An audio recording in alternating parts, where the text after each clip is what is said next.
आणि राज्याच्या राजकारणातल्या सगळ्यात मोठ्या बातमीनं आपण बुलेटिनची सुरुवात करणार आहोत। मिशन 400+ मुळे भाजप सध्या कोणतीही जोखीम घेण्याच्या मनस्थितीत नाही। त्यामुळे मित्रपक्षांना भाजप केवळ हमखास जिंकून येतील अशाच जागा सोडण्याच्या विचारात आहे। शिंदे आणि अजित पवार ज्या जागा 100% जिंकू शकतात अशाच जागा भाजप सोडेल अशी माहिती भाजपच्या वरिष्ठ नेत्यांकडून एबीपी माझाला मिळाली आहे।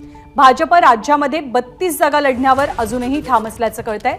कालपासून महायुतीची चर्चा सुरू आहे। अमित शहा स्वतः महाराष्ट्रात आहेत आणि ते एकनाथ शिंदे आणि त्याचबरोबर अजित पवार दोघांशी संवाद साधतात। वेदांत नेब आपल्याला माहिती देतात। वेदांत, कसं आहे भाजपचं नियोजन? 32 जागांचा भाजपचा आग्रह का दिसतोय?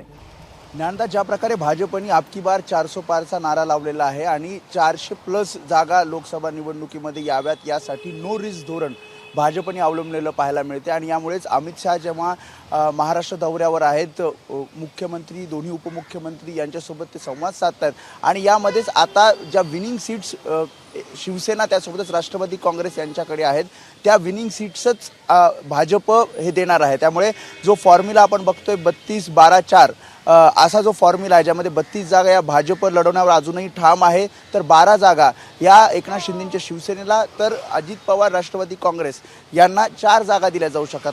आता जर आपण हे सगळं बघितलं तर सध्या एकनाथ शिंदेंचे जवळपास 13 खासदार आहेत, त्यामुळे 12 जागा देताना जिथे ताकद जास्त आहे, ज्या मतदारसंघामध्ये शिवसेनेची ताकद जास्त आहे असेच मतदारसंघ हे लोकसभेसाठी दिले जाणार आहेत। तर जिथे राष्ट्रवादी काँग्रेसची ताकद जास्त आहे असे साधारणपणे 4 ते 5 मतदारसंघ आहेत, तिथे राष्ट्रवादी काँग्रेसला जागा दिली जाणार आहे। तर इतर ज्या जागा आहेत जवळपास 48 पैकी 32 जागा भाजप लढवण्यावर ठाम आहे आणि त्यामुळे 400 पार आपल्याला जायचं असेल तर सर्व वरिष्ठ नेत्यांनी, जे ज्येष्ठ नेते आहेत महाराष्ट्रात, त्यांनी विशेष लक्ष दिलं पाहिजे आणि त्यानुसार रणनीती आखली पाहिजे असा सुद्धा कानमंत्र हा भाजपच्या वरिष्ठ नेत्यांनी दिलेला आपल्याला पाहायला मिळतोय। ज्यामध्ये आपण शिवसेनेची जर ताकद बघितली तर खास करून मुंबईचा विचार केला तर दक्षिण मध्य मुंबई आहे, उत्तर पश्चिम मुंबई आहे, त्यासोबत ठाणे, पालघर या ठिकाणी शिवसेनेची ताकद आहे। त्यामुळे अशा जागांचा विचार जागा वाटपामध्ये शिवसेनेसाठी केला जाऊ शकतो। इतर काही जागा ज्यामध्ये अजूनही भाजपचा आग्रह आहे की त्या जागा त्या लढवल्या जातील,